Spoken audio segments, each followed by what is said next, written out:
많은 은혜를 받기 때문에 더 큰 풍성한 소득이 있지 않을까 이렇게 생각합니다. 아멘.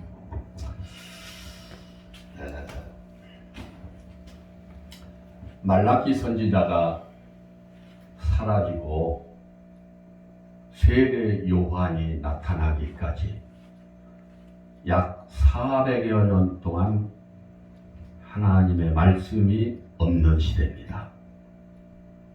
그래서 신학자들은 이 시대를 신구약 중간사라고도 하고 암흑 시대라고도 합니다. 말라기 3장 6절을 통해서 여호와께서 하나님 말씀을 선포합니다. 나 여호와는 변혁지 아니하나니. 아멘. 이 말은 불변의 약속. 무슨 약속인가? 너희는 율법 앞에 정죄된 죄인이고 그 죄를 통해서 죄의 삭은 사망, 죽어야 되고 둘째 사망, 지옥으로 가야 되는데 하나님께서는 우리 인류의 멸망을 방관치 아니하시고 아들을 보내주겠다는 그 약속, 창세기 3장 15절을 통해서 여인의 후손이 뱀의 머리를 상하게 할 것이요. 그러니까 말라기 선지자를 통해서 이 언약은, 이 약속은 절대 변치 않는다 하고 하나님의 목소리가 사라졌어요. 그러니까 선지자를 통해서 이스라엘 백성들에게 언약하면 그 말씀을 기록한 것이 구약 성경입니다. 그래서 구약은 선지자들의 기록 연대가 다 나와 있어요. 그래서 그 시대 선지자를 보면 예수님이 우리를 구원하러 오시는, 초림하러 오시는 예수님이 어디쯤 지금 오고 계시는가 이걸 볼 수 있는 거예요. 이사야 선지자를 보면은 예수님이 오시기 이 700년 전에, 그러니까 지금으로부터 2700년 전에 예수님께서는 이사야를 먼저 보내셔서 그 이사야 입을 통해서 주님께서 말씀하면서 자기 백성을 다스려가면서 지금 오고 계시다. 할렐루야. 오고 계시는 거예요. 그래서 선지자는 너희는 율법 앞에 정죄된 죄인이다. 그 죄를 해결할 메시아가 오신다. 구세주가 오신다. 예수가 오신다. 오신다고 전하는 거예요. 그런데 말라기 선지자가 사라지고 세례 요한이 올 때까지는 하나님 말씀이 없었으니 하나님이 말씀을 안 하시니까 성경도 기록이 없다. 그러니까 선지자 입을 통해서 말씀하시면 그 말씀하신 대로 기록했는데 이제 말라기 이후에 선지자가 없었다 이 말이에요. 그러면 말라기 선지자가 사라지고 예수님이 오실 때까지는 이스라엘 백성들의 삶은 어떻게 살았는가? 첫째, 바벨론 70년 포로 생활을 했습니다. 그리고 헬라 문화의 종살이를 했습니다. 로마 제국의 식민지 생활을 했습니다. 그러니까 이 이스라엘의 납비들이 회당에서 모여서 우리는 하나님의 백성인데 왜 망했는가? 왜 망했는가? 분석을 하는 거예요. 분석한 결과가 10계명을 어긴 것을 그들이 발견하는 겁니다. 그래서 우상 숭배하는 나라로 끌려가서 가진 고초를 당했고 안식일을 안 지키면 안식일이 없는 아수르로 끌려가서 가진 고초를 당했고 11조를 안 내면 재산권이 박탈된 나라로 끌려가서 가진 고초를 당했다. 그래서 십계명을 어겼으므로 우리가 망했구나. 그래서 그때부터 십계명을 지키는 범민족 운동이 벌어지기 시작합니다. 그래서 예수님이 오실 때까지 십계명을 다 지킨 사람, 다시 말해서 율법의 613가지 조항을 다 지킨 사람, 이들이 약 6,000명. 이들은 아주 거룩하게 구별됐다. 이렇게 생각하면서 자기들은 아브라함의 후손으로서 선민의식을 가지고 율법을 다 지켰으니까 우리는 구원을 받았다. 이렇게 생각했던 거예요. 그들이 바로 6천 명, 약 6천 명의 바리새인들입니다. 그러니까 구약에도 바리새인이 안 나오는데 마태복음에 드디어 화했을죠. 이 서기관과 바리새인들이요. 지금 마태복음에 등장하는 것은 이 신구약 중간사에서 바리새인들이 태동하고 사두개인들이 태동하고 그러는 거예요. 그래서 약 400년 동안 이스라엘이 망하는 시대를 살았어요. 왜? 구약의 여호와, 구약의 하나님은 기로드는 하나님이에요. 기로드는. 그래서 성신은 겉으로 들려줬다 이 말이에요. 복음시대 하나님은 눈으로 보는 하나님이었어. 이 시대 하나님은 내 안에 오셔서 내게 안에서 직접 말씀하신다 이 말이에요. 그러니까 이스라엘 백성들에게 겉으로 귀로 들려줬던 하나님의 목소리가 끊어져 버리니까 그들은 신구약 중간사에서 자기 소견에 옳은 대로 살았다 이 말이에요. 네. 자기 소견에 옳은 대로 살았다 이 말이에요. 그러니까 자기 소견에 옳은 것이 뭐예요? 육신의 생각대로 살았다 이 말이에요. 그 육신의 생각은 사망이에요. 죽을 짓대로 살았다 이 말이에요. 사사기 시대와 마찬가지로 그들의 삶은 하나님의 목소리가 끊어지니까 그들은 자기 생각으로 살았다 이 말이에요. 그래서 망했다는 거예요. 오늘도 강단에서 쏟아진 말씀이 우리 주님의 음성으로 듣지 않는 사람들, 들려오지 않는 사람은 이미 망하고 있는 거예요. 세상은 하나님의 목소리를 듣지 못하기 때문에 그들은 말할 것도 없이 망하고 있는 거예요. 그러니까 이스라엘 백성들의 삶이 말라기 선지자가 사라지고 예수님이 오실 때까지 하나님의 목소리가 없었어요. 세례요한이 나타나는 데까지 선지자의 목소리가 없었단 말이에요. 그러니까 성경도 기록이 없었단 말이에요. 그러니까 자기 소견대로 살았기 때문에 죽을 짓만 하고 살았다 이 말이에요. 그래서 그때마다 하나님께서는 사사를 세워서 선지자를 세워서 자기 백성을 구원해 오면서 이런 400년은 이스라엘이 망한 시대를 살았다 이 말이에요. 할렐루야. 예. 그래서 이제 400년 후에 보세요. 이스라엘 백성들이 400년 동안 메시아를 대망하고 기다리고 안 지쳤겠어요? 예? 아니 지금 포로 생활, 식민지 생활, 종살이 하면서 얼마나 이스라엘 백성들이 고초의 생활을 살았겠냐 이 말이에요. 영도자가 없는 생활을 살았겠냐 이 말이에요.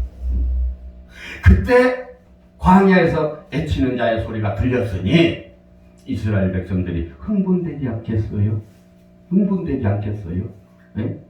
야! 네가 메시아냐? 우리가 기다리는 메시아냐? 아니다. 그분은 내 뒤에 와 계시다.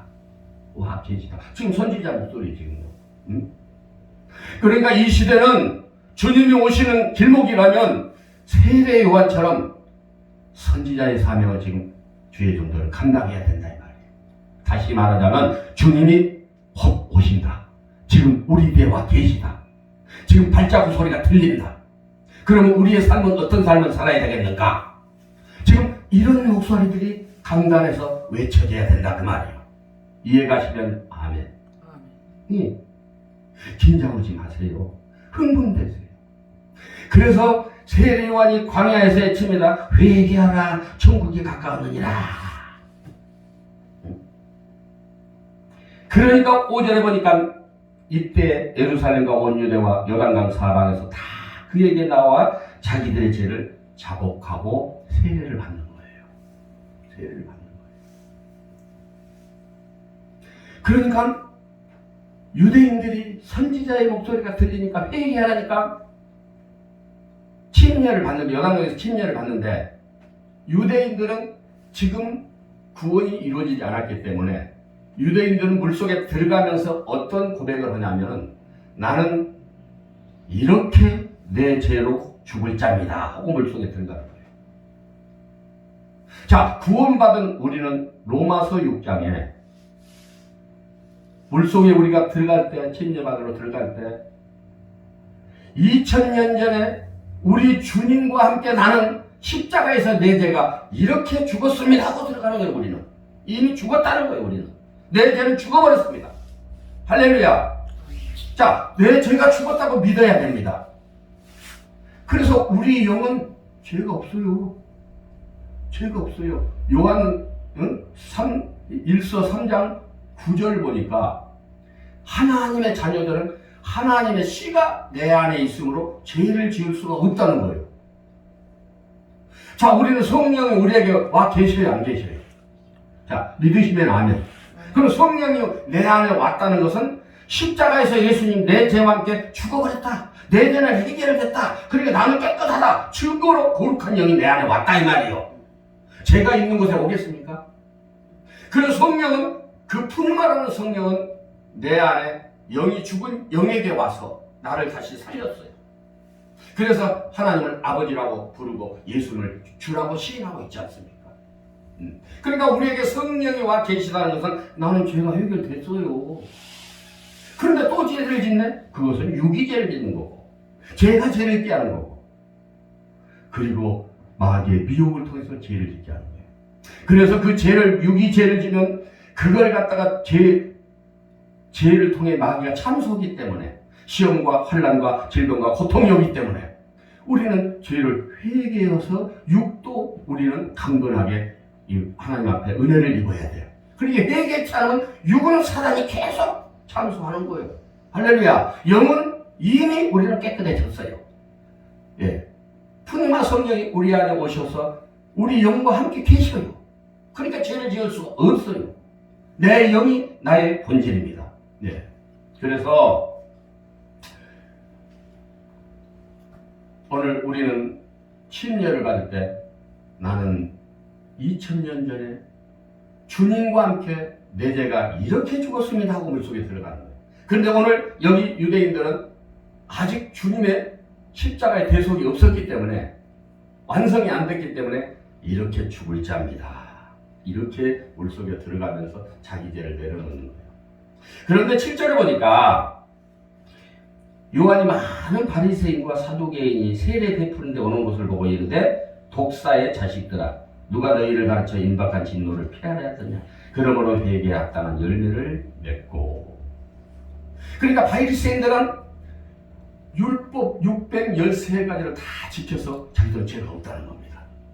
그러니까 예수님이 지금 뒤에 오셨는데도 지금 유대인들이 자기의 죄를 자복하는 세례를 물속에서 풍덩 들어갔다 나오니까 비아냥거리는 거예요. 그러니까 세례요한이 이 독사의 자식들아 다른 말로 마귀의 자식들아 너희가 어떻게 임박한 진노를 피하려 하느냐.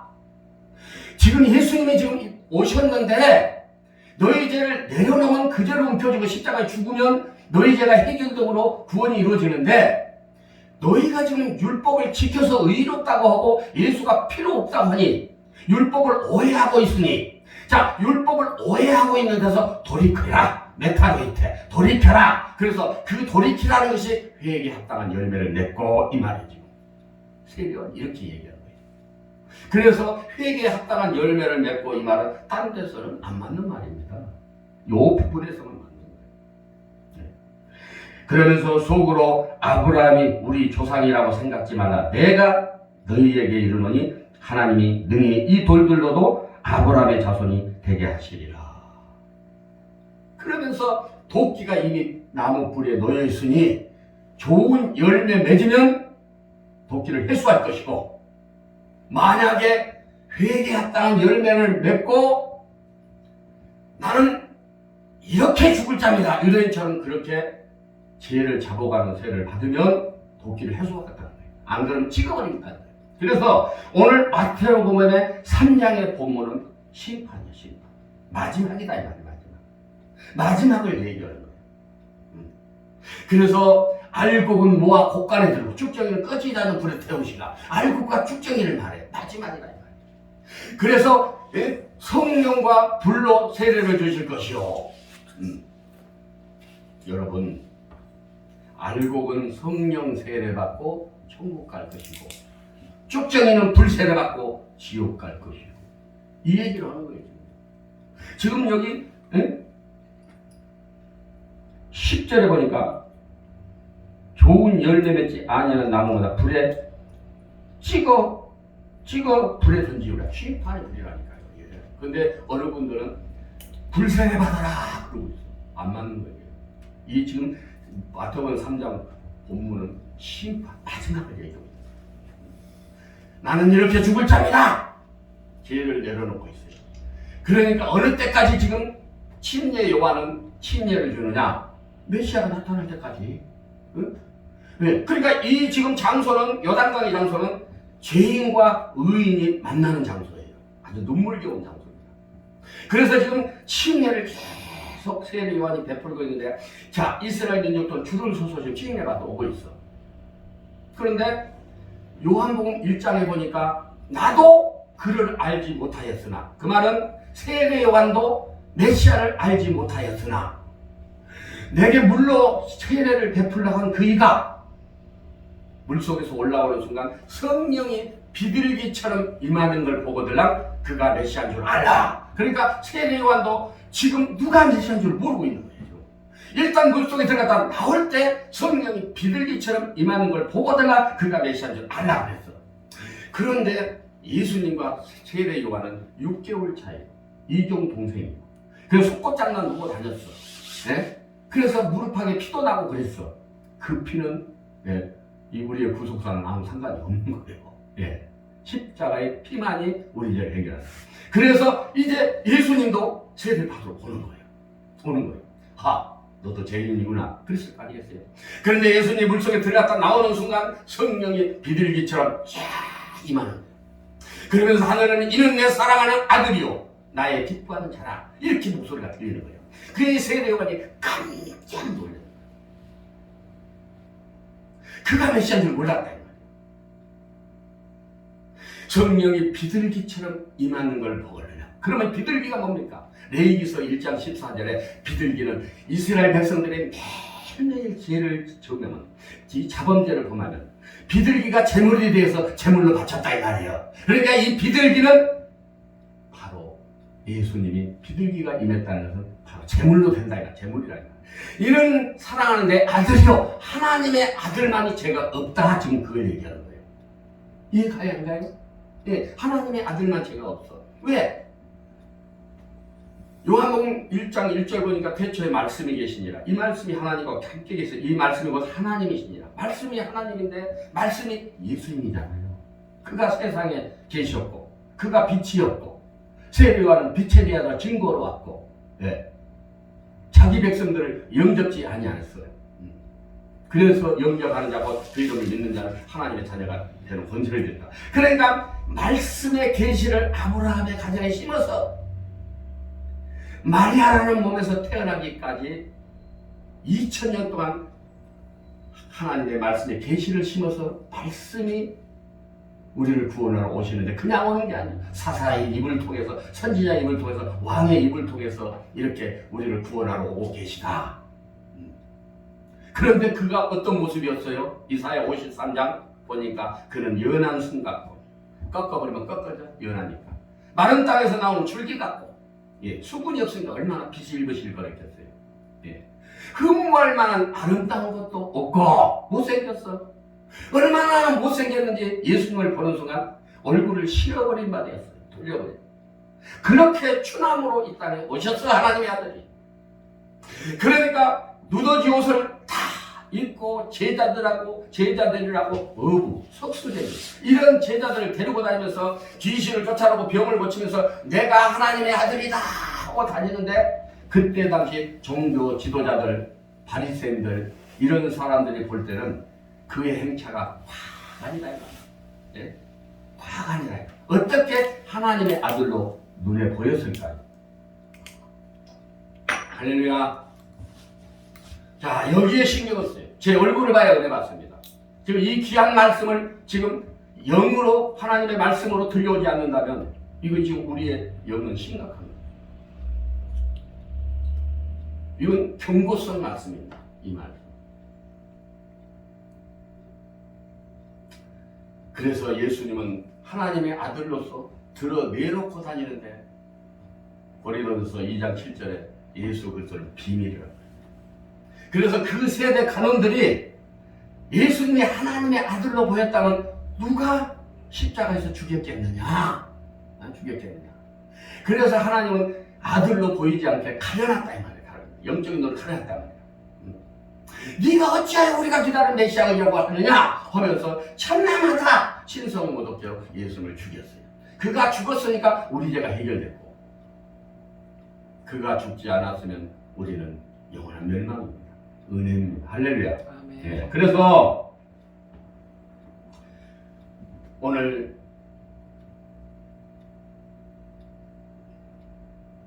예수님께 지금 세례를 딱 받잖아요. 그러면 예수님의 세례는 뭐냐? 자, 유대인들이 나는 이렇게 죽어야 될 자입니다 하고 자기 죄를 자복했어요. 그러면 예수님께서 그 유대인을 자복한 죄를 붙들고 그러냐? 그러면 내가 3년 후에 십자가에서 너희 죄와 함께 나는 이렇게 죽으마. 예수님의 물속에 들어갈 때는 그 고백이에요. 그리고 예수님의 물속에 나올 때는 나는 3일 만에 나는 다시 부활한다. 그러니까 유대인들과 예수님의 물속에 들어갔다 나오는 것 다른 거예요. 이렇게 귀한 의미를 가지고 있습니다. 할렐루야. 예. 그래서 바리새인들은 자기들이 지켜서 의롭다고. 그래서 세례 요한은 회개에 합당한 열매를 맺어라. 너희가 율법을 오해한 데서 돌이켜서 율법으로 비춰보니까 내 죄를 찾아주고 내가 죽을 분량을 알겠으니 그 죄를 해결할 메시아, 그를 만나야, 그 피를 만나야 너희가 산다. 지금 세례 요한은 그렇게 얘기하고 있는 거예요. 그래서 우리는 그분은 오셨고 우리 죄를 해결했고, 그리고 로마서 6장에 그분이 우리와 연합이 되어 있습니다. 그래서 성령 받는 것도 연합이에요. 자, 반드시 성령 받으면 고난의 세례 속에 들어갑니다. 그래서 예수님이 성령이 임하고 나서 마귀에게 시험을 받고 난 뒤에 성령이 임하고 나서 시험 통과했죠. 우리도 마찬가지예요. 성령이 임하면 고난 속에 들어갑니다. 고난을 통해서 내 육성이 죽어요. 죽어야 요단강을 건너죠. 그래서 부활하죠. 그래서 우리가 로마서 6장에 보면은 로마서 6장에 보면 연합이라는 것은 그분과 내가 하나인데, 성령 받는 것도 연합, 고난 받는 것도 연합, 또 죽는 것도 연합, 부활도 연합. 연합이 그렇게 이루어지는 겁니다. 그래서 오늘 세례가 이게 나오기 때문에 세례에 대해서 이렇게 말씀을 좀 드렸습니다. 그런데 이게 주님이 지금 오셨잖아요. 주님이 오셨어요. 근데 오셔서 뭐 하신다고요? 손에 키를 들었다는 거야. 12절이 키입니다. 손에 키를 들고 자기의 타작마당을 정하게 하사 알고 공모와 곡간을 드리고 쭉정이는 꺼지지 않는 불에 태우시리라. 할렐루야. 그래서 손에 키를 들었는데 이 키는 환난의 키다 이 말이에요. 환난의 키. 요한복음 15장 1절에 예수님께서 내가 참 포도나무요 내 아버지는 그 농부라. 그 농부라. 그러니까 하나님은 농사 짓는 거예요. 농사 지어요. 인간은 정자 플러스 난자를 통해서 자식 농사를 짓죠. 근데 정자 속에는 아담이 지은 원죄가 들어있기 때문에 죄인으로 태어났어. 예수 못 만나면 죄인으로 죽고 지옥 가야 되겠죠. 그러면 예수님은 어떻게 태어났을까요? 말씀이 육신이 되어 우리 가운데 거하시네요. 말씀 플러스 성령으로 태어났어요. 마태복음 1장 18절 예수 그리스도의 나심은 이러하니라. 그 모체한 마리아가 요셉과 정혼하고 동거하기 전에 성령으로 잉태된 것이 나타났더니, 그러니까 예수님은 말씀 플러스 성령으로 태어나셨어요. 그러니까 말씀은 하나님이기 때문에 하나님은 죄가 없어. 죄가 없는 하나님의 말씀을 마리아 몸에 심어서 성령으로 태어났다 이 말이에요. 이해가시면 아멘. 그럼 우리 신자는 어떻게 태어났을까요? 우리도 물과 성령으로 거듭나요. 다시 태어나요. 저는 엄마에서도 육으로 태어났지만 우리가 거듭난 것은 우리도 말씀 플러스 성령으로 태어나요. 이해가시면 아멘. 그래서 요한복음 2장에서 7장까지 보면 물은 하나님의 말씀에 대해서 가르쳐요. 물은 하나님의 말씀입니다. 하나님의 아들 예수님도 말씀 플러스 성령으로 태어나고 우리도 말씀 플러스 성령으로 태어난 겁니다. 그런데 이제 하나님도 농사 짓는다 이 말이에요. 내 아버지는 그 농부라. 그러니까 사람은 정자 플러스 남자를 통해서 자식 농사를 짓지만 하나님께서 육으로 태어난 우리를 하나님의 선택을 통해서 말씀을 통해 성령으로 우리를 거듭나게 했다 이 말이에요. 할렐루야. 네. 그래서 농사 짓고 있어. 근데 농부는 계절이 있는 거예요. 계절. 자, 농부는 봄에 씨를 뿌리고 여름에 가꾸고 알곡에 가을에는 알곡 만들어서 이제 타작마당까지 오는 거예요. 그런데 이 계절은 그냥 세월은 그냥 놔둡니까? 꼭 익어갈 쯤 되면 태풍이 몇 번 불어댑니다. 태풍이. 그래도 과일도 농부의 의도대로 피땀을 흘리고 거름을 주고 잘 가꾼 의도대로 성장한 과일은 아무리 태풍이 몰아대도 안 떨어집니다. 그런데 미리 떨어진 과일은 상품이 안 들어가. 농부의 기쁨이 안 돼. 그러니까 우리도 지금 하나님이 우리를 농사 짓는다 이 말이에요. 말씀의 씨를 뿌리는 거예요. 응? 누가복음 8장 11절에 인자가 뿌린다 그 말이에요. 그러니까 이 강단에 목사님들을 세우고 주께서 말씀을 뿌린다 그 말이에요. 그런데 뿌리는데 옥토만이 결실을 맺는다 그 말이에요. 옥토만이. 그러니까 길가밭, 가시밭, 또 돌짝밭 이거는 결실이 없어. 그런데 지금 종의 입을 통해서 우리 인자가 주님께서 지금 농사짓기 위해서 말씀을 뿌리는데 어떤 사람이 자기 밭에다 말씀을 심느냐? 아멘 할 때 심겨지는 거예요. 그러니까 주의 종을 강단에 세워서 말씀의 씨앗을 뿌리는데 아멘이 없는 사람들은 말씀의 씨앗은 뿌려지나 내게 심겨지지 않는 거예요. 그러니까 심겨지지 않는데 싹이 나고 잎이 피고 열매를 맺겠어요? 그러니까 우리가 예배 드리러 가보면 아멘 없는 교회는 씨 자체가 심기지를 않는 거예요. 그러니까 성장도 없어. 반드시 그걸 알아야 됩니다. 반드시. 그래서 이 강단에서 주님께서 지금 말씀의 씨앗을 뿌릴 때 아멘 그러면 나는 봄을 맞은 옥토입니다. 그럼 이미 심겨졌다 이 말. 아멘 할 때. 아멘. 그러면 내가 이 말씀을 심겨서는 행동할 때 싹이 나고 잎이 피고 열매가 맺는 거예요. 아멘. 아멘을 했는데 씨는 심었는데 내가 행동이 없다면 자라나지가 않는다 그 말이에요. 오늘 이런 비유를 절대적으로 우리가 알아야만이 하나님께서 아들을 통해서 말씀을 뿌릴 때 아멘 아멘 아멘 나는 봄을 맞은 옥토입니다. 그 말씀은 내 겁니다. 내가 심었습니다. 내가 이제 그 말씀으로 살아갈 때 내게서 싹이 나고 잎이 피고 열매가 맺어서 말씀의 작품으로 나는 알곡으로 주님을 기다리는 신부가 되겠습니다. 이런 고백이 나와야 된다. 아멘. 그러니까 아멘이 이렇게 중요한데 이 아멘의 뜻도 몰라. 그러니까 아멘 않고 그냥 멍멍이 있어. 뿌리나 길 가에서 뿌려진다. 그래서 저는 봄을 맞은 옥토입니다. 이렇게 고백이 아멘이다 그 말이에요. 군신 관계에 있어서 왕이 왕명을 주기 위해서 신하를 불렀습니다. 자, 왕명을 받고 지금 신하가 지금 그 말씀을 수령했어. 그게 신하가 왕명을 받았다는 그 표현은 뭡니까? 아멘이라 이 말이에요. 아멘. 그럼 내가 아멘 한 사람은 내가 반드시 왕의 명령이기 때문에 나는 시행하겠습니다. 요 고백이 들어가야 되는 거예요. 그래서 저는 예배 드릴 때 아멘을 남들보다 먼저 해요. 오늘 여기 수많은 사람들이 와서 예배를 드리지만 다 신랑을 만나기 위해서 독점하기 위해서 아멘 하지만 나는 내가 더 독점해야 돼.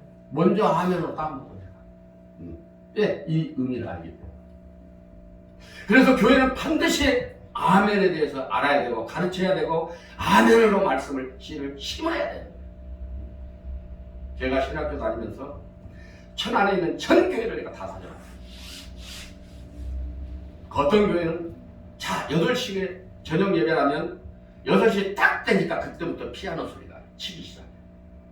죽어있는 교회. 죽어있는. 찬양으로, 보혈의 찬양, 피의 찬양, 예? 속죄 찬양, 막 그냥 찬양으로 이 예배가 시작되는 거예요. 그러면 곡조 있는 기도니까 하나님과 나와 한 주간도 맞춰있는 그 타임이 지금 내가 신앙 고백으로 지금 부르면서 이 가사가 지금 내 곡조 있는 기도로 올라가고 내려가면서 내 죄가 헐어지기 시작한다 이 말이에요. 그 헐어진 다음에 마음문이 열렸을 때 하나님의 말씀이 쏟아져야 아멘 아멘 아멘 하죠.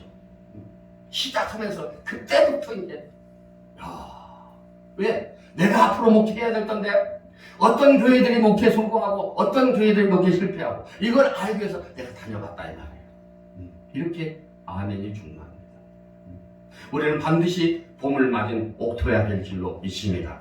할렐루야. 그래서 계절을 놓치지 않아야 돼요. 예. 그래서 오늘 계시록 16장 12절에서 16절 보면 3대 재앙이 나오죠. 인을 떼고 나팔을 불고 진노의 대접을 썼는데, 그런데 인이라는 것은 경고예요. 대접은 나팔이에요. 저 나팔은 경고예요. 대접은 섞이지 않는 진노의 포도주, 심판의 포도주를 쏟는 거예요. 그런데 6째 대접을 땅에 쏟음에 유브라데 강이 말랐다. 그렇게 나와요. 그런데 지금 터키에서 댐 공사를 했어요. 화력 발전소를 만들었어요. 그래서 유브라데 긴 유브라데 강의 물줄기가 한 톨의 물도 안 흘릴 때가 있대요. 그렇다면 자, 인을 떼고 나팔을 불고 대접을 쏟는데 6째 대접을 땅에 쏟으니까 유브라데 강이 말른다? 이미 유브라데 강이 말랐어. 그러면 6째 대접까지 이미 하나님 말씀이 이루어졌어. 그러면 7째 대접 하나 남았어. 그러면 얼마나 지금 주님이 오심이 임박하냐, 이걸 우리는 알아야 된다. 할렐루야. 예.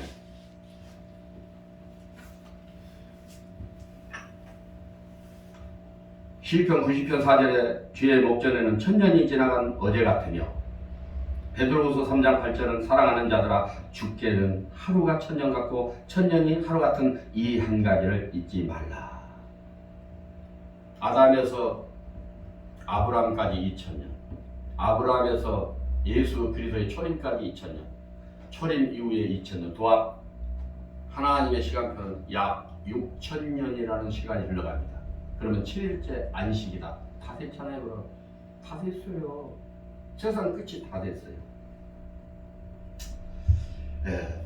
그래서 오늘 우리는 코로나 전국을 통해서 주님이 오심이 지금 눈에 보일 듯 말 듯, 지금 두렵고 떨리는 마음으로 내가 주님이 오시는 길목에 알곡이 안 돼 있다는 나는 절망이지.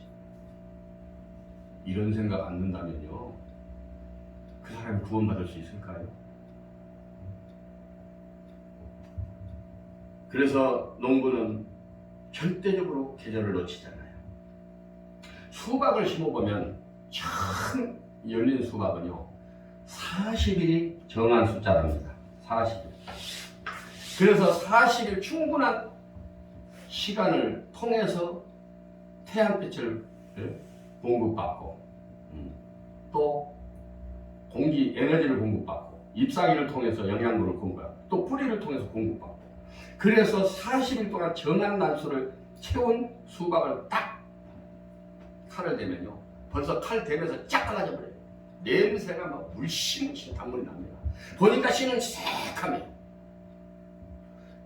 그런데 속은 빨간데 얼마나 맛이 아주 그냥. 근데 두 번째 열린 수박은 딱 갈라보면 씨가 하얗고 까맣습니다. 그리고 색깔은 완전 빨갛지 않아요. 맛을 보니까 아주 그냥 극상품은 아니에요. 세 번째로 열린 수박을 따보니까 이건 씨는 하얀데 속은 익었다고 하는데 색깔이 하얀 색깔도 비치는데 맛을 보면 비린내가 나. 네. 우리 수박 다 알잖아요. 그래서 식물도 주인에게 잘 익은 걸로 드리려고 늦게 열릴수록 미리 익어간다 그 말이에요. 왜? 농부는 익은 것만 원하기 때문에. 이해 가십니까? 예. 그러니까 우리가 지금 주님이 오시는 길목이라면, 우리가 알곡이 안 됐다면, 잘 익은 과일이 안 됐다면 우리는 다급하게 익어가야 되는 거예요. 이해 가시면 아멘. 아멘. 정말입니다. 이런 급박한 지금 시대가 흘러가고 있어요 지금요. 그러니까 강단에서는 어떤 메시지들이 쏟아져야 되겠는가? 또 참외도 마찬가지예요. 참외도 처음 익은 것은 맛도 좋지만 피부도 두껍지만 아주 모양새도 아주 좋아. 두 번째 열린 참외는 피부도 두껍지도 않고 미리 익어. 세 번째는 꼭지가 있는, 거기는 새파란데 끝에는 지금 익어서 기어마처럼 이렇게 익은 거예요. 고추, 처음 고추 따보면 오사리고추라고 그럽니다. 아주 피부도 두껍고 아주 말려가지고 빻으면 양도 많이 나와. 맛도 좋고. 두 번째는 피부가 좀 얇잖아요. 세 번째 열린 놈은 아니 조그마한 것이 익기도 전에 먼저 그냥 매워. 네. 왜? 농부는 익은 것만 원한다 이 말이에요. 그러니까 식물도 충분한 시간을 속에서 익어가는 놈은 주인에게 아주 극상품으로, 아주 최상의 상품으로 농부의 기쁨이 되는데, 늦게 열릴수록 왜 그렇게 충분한 시간을 안 갖고 그렇게 식물들이 미리미리 익어가느냐? 세월은 멈추지 않는다 이 말이에요. 조금 지나면 찬바람이 분다 이 말이에요. 찬바람이 불면 성장은 수독돼 버린다 이 말이에요. 그러니까 늦게 열릴수록 다급하게 익어가는 거예요. 네? 그래서 오늘 본문에 로마서 1장 20절을 보면은 참소로부터 그의 보이지 아니하는 것들 곧 그의 영원하신 능력과 신성이 그 만드신 만물에 분명히 보여 알게 되나니 그러므로 저희가 핑계치 못할지니라. 너희가 식물을 봐라.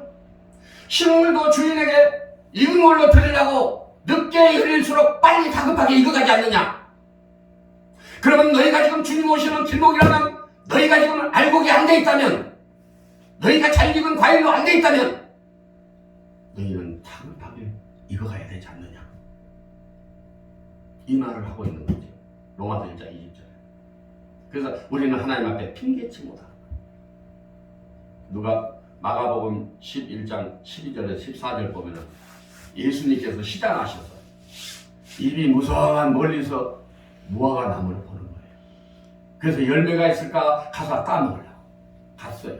근데 입만 무성해요. 떡잎만 그냥 아주 건강해요. 나 30년 예수 믿었어. 50년 예수 믿었어. 내가 직분이 장로요, 권사요, 목사요. 주님이 지금 오셨으면 익어서 냄새가 작품이 나야 되는데 열매도 없다 이거야. 열매. 그런데 무화과가 뭐라 하냐? 자기 때가 아니래요. 자기 때가.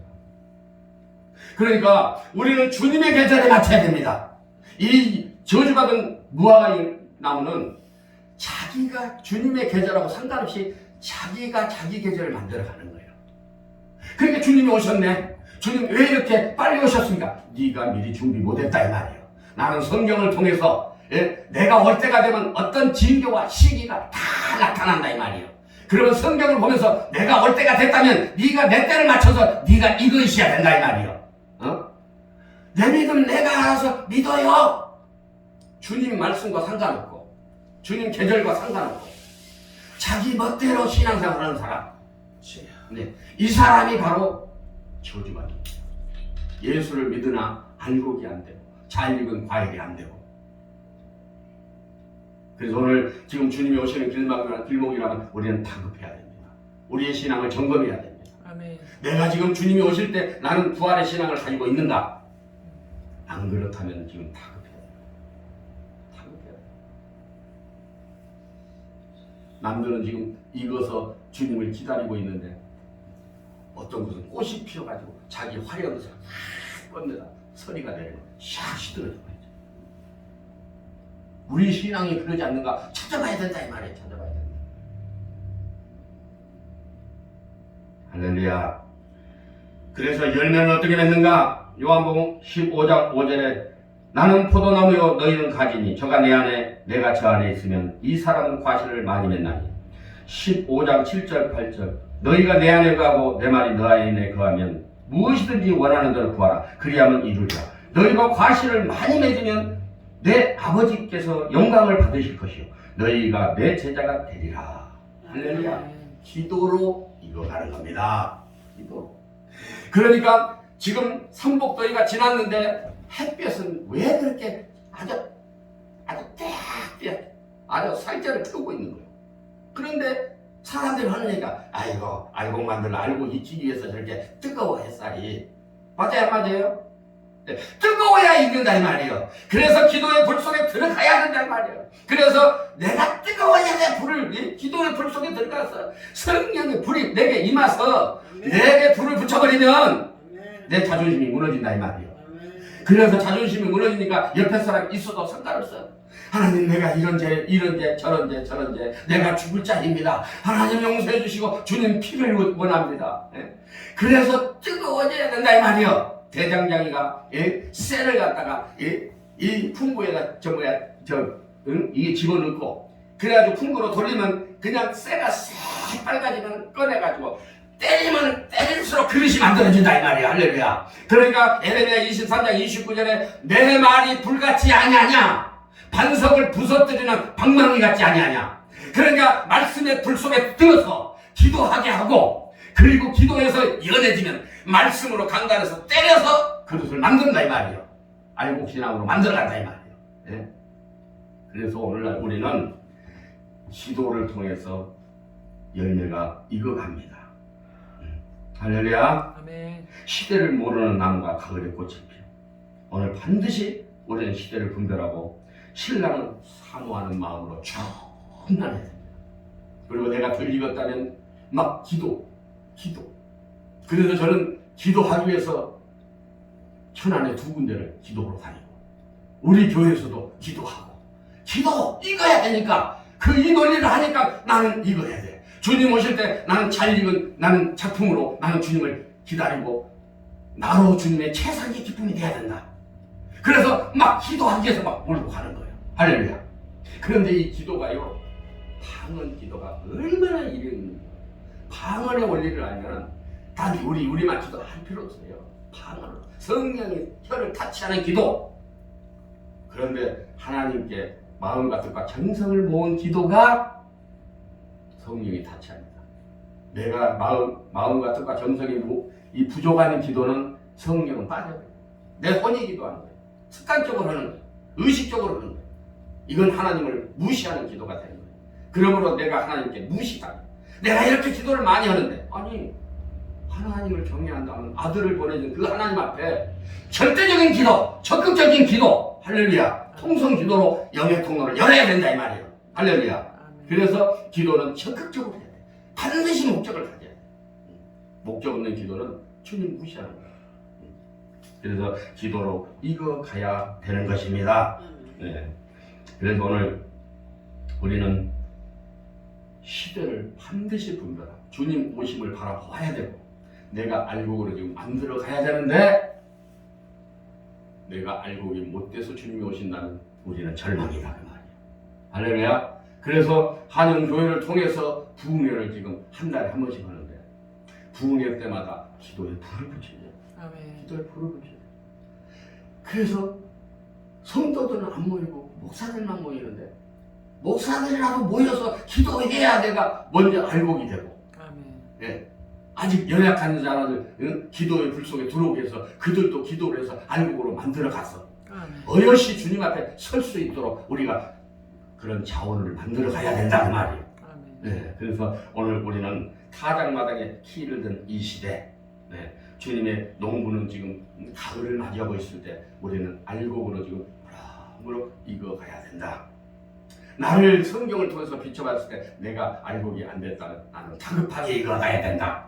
읽은 것은 기도로 읽어가야 된다. 아멘. 예, 그래서 잘 읽은 알곡의 작품은 충성도 후회 없는 충성.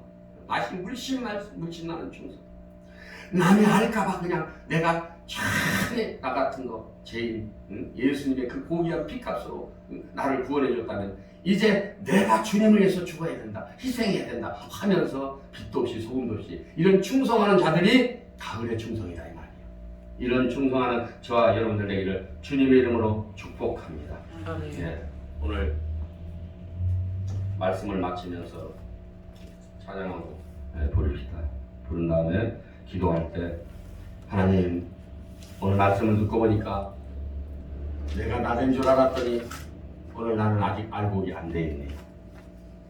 하나님, 내가 알곡되기를 원합니다. 오늘 아버지 기도할 때 나를 푹 잘 익은 과일로 잘 익은 곡식으로 나를 익히시옵소서. 이렇게 뜨겁게 주님을 친마. 내가 주님 오시는 길목에 알곡이 아니면 난 절망입니다. 그래서 주님이 오시는 길목에 주님도 피값 놓치고 우리를 놓치면 피값이 무효고 우리도 주님 놓치면 정말 절망이고 그래서 그와 같은 심정을 가지고 우리 이 찬양 부르신 다음에 주의 3장 하고 기도하시겠습니다. 할렐루야.